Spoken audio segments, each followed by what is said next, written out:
नमस्कार, आप देख रहे हैं खबरें 24/7। आपके साथ मैं सान्या जी। बड़ी घटना को अंजाम देने से पहले ही नशीली दवाओं का सेवन कर चाकूबाजी लूट करने वाली गैंग के 5 सदस्य क्राइम ब्रांच इंदौर थाना चंदन नगर की टीम के द्वारा गिरफ्तार किए गए। आरोपियों द्वारा नशीली दवाओं का सेवन करने के पश्चात नीमच, मंदसौर एवं रतलाम में चाकूबाजी कर लूट की वारदात को अंजाम देते थे।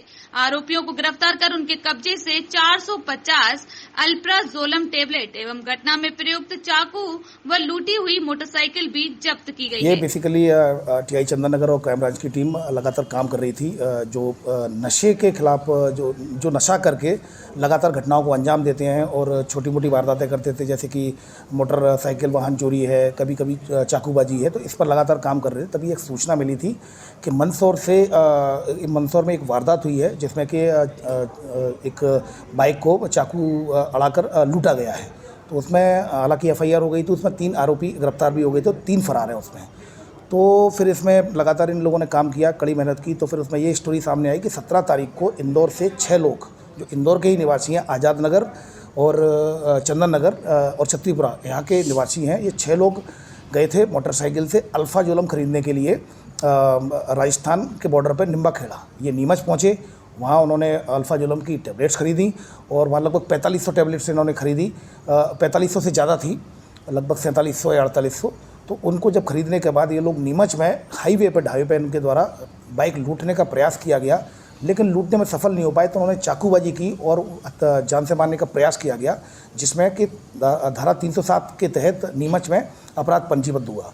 उसके बाद फिर ये लोग मंदसौर पहुँचे। मंदसौर में भी इनके द्वारा बाइक को लूटा गया और लेकिन उसमें चूँकि इतना नशा कर लिया था इन लोगों ने कि वहाँ पे 3 लोगों को वहीं की पुलिस ने और गांव वालों ने मिलकर उसको पकड़ लिया। फिर ये 3 लोग फिर वहाँ से भागे और ये नशा करते हुए लगातार फिर इन्होंने रतलाम में जाकर, रतलाम में भी पैसे लिए, चाकू पैसे लिए और उससे भी बाइक लूटने का प्रयास किया और उसको भी चाकू मारे। तो रतलाम में उसके खिलाफ धारा 394 का लूट का अपराध पंजीबद्ध किया गया है और पुलिस अधीक्षक श्री गौरव तिवारी जी के द्वारा रतलाम, उनके द्वारा 10,000 का इन पर इनाम भी किया गया था। फिर वहाँ से नशा करते हुए फिर इनके द्वारा जो भी बताया गया पूछताछ में कि इनके द्वारा 3 वारदातें और की थी। एक 7,000 रुपये ट्रक वाला ड्राइवर जो सुना था उसको चाकू दिखाकर लूटा और 2-3, चूँकि इतने नशे में उनको कुछ याद नहीं है, पर इन्होंने बताया कि हमने 5-6 वारदातें की हैं।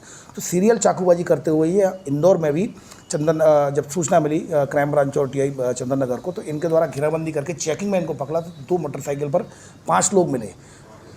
तो फिर उनसे पूछताछ की गई। 3 वही लोग थे जो ये लगातार ये घटना करते हुए आ रहे थे, प्लस इन्होंने जो अल्फाजोलम जो बेचने के लिए जो 2 लोग थे, साजिद और इरफान, उनको भी अल्फाजोलम बेचा था, तो उनको भी गिरफ्तार कर लिया। कुल मिलाकर इन 5 लोगों को जब तलाशी ली गई तो इनके कब्जे से एक चाकू, लूटी हुई बाइक और 4500 टेबलेट्स अल्फाजोलम की निकली। तो और चाकू भी मिला।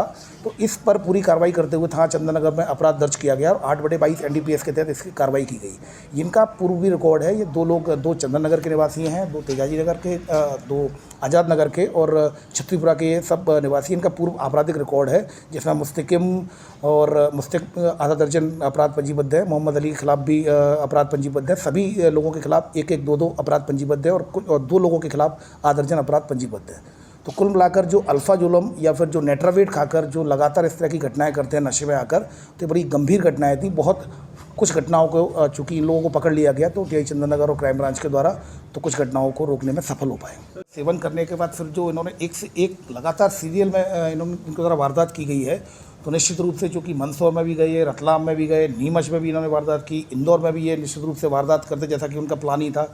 तो ये बात बिल्कुल सही कह रहे हैं आप, क्योंकि इन 3 जिलों में ही जब इन्होंने वारदात की तो कहीं ना कहीं ये सप्लाई भी करते होंगे। तो इस बारे में पूछताछ की जा रही है। सर, उस नेटवर्क तक पहुंचने की कोशिश करेंगे, क्योंकि अंतर्राज्य कह सकते हैं हम लोग, क्योंकि अभी जिस तरीके से मध्य प्रदेश में वारदातें कर रहे हैं, राजस्थान में भी इनकी कोई गैंग हो सकती है या फिर गैंग के रूप में काम। बिल्कुल इस बात से इनकार नहीं किया जा सकता। और चूँकि ये सारी चीज़ें हम CDR, इनके मोबाइल भी जब्त हुए हैं, तो CDR से हम एनालिसिस करेंगे कि CDR में कहाँ किन किन लोगों से बात करते थे, उनकी लोकेशंस कहाँ हैं, इस आधार पर एनालिसिस की जाएगी। फिलहाल इन सभी आरोपियों के खिलाफ 8/22 एनडीपीएस के तहत कार्रवाई की गई है थाना चंदन नगर में। लगातार खबरों के लिए बने रहिए खबरें 24/7 के साथ।